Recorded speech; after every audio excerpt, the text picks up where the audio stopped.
எல்லா மனிதர்களையும் நேசிக்கிற சேனைகளை கர்த்தர் அவர் எப்படிப்பட்ட மகிமை பொருந்தியவராம். இது அவருடைய பக்தன் சொல்லுகிறான், கேட்போமா? சங்கீதம் 113:4. கர்த்தர் எல்லா ஜாதிகள் மேலும் உயர்ந்தவர், அவருடைய மகிமை வானங்களுக்கு மேலானது. அன்பானவர்களே, எல்லா ஜாதிகளுக்கும் மேலாக உயர்ந்தவர். இன்னைக்கு தங்களை தாமே மேன்மையான ஜாதி, கீழ் ஜாதி என்று சொல்லி கொண்டு மனிதர்களுக்குள்ளாக கலவரத்தை உருவாக்க தான் இன்னைக்கு மனுஷர் இருக்காங்க. ஆனால் இதை மறந்து போனாங்க. வானத்தின் பூமி படைத்த சர்வ வல்லவர் தான் எல்லாவற்றிலும் எல்லாரை பார்க்கிலும் உயர்ந்தவர்.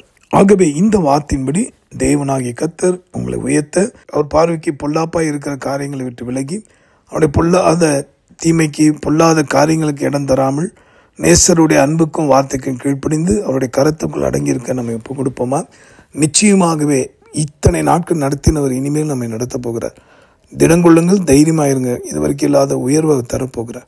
அவர் உயர்ந்தவர்னா அவருடைய பிள்ளைகளாக நம்மையும் உயர்த்த வல்லவர். இதை நம்புறவங்க என்னோடு சேர்ந்து ஜெபிக்கலாமே.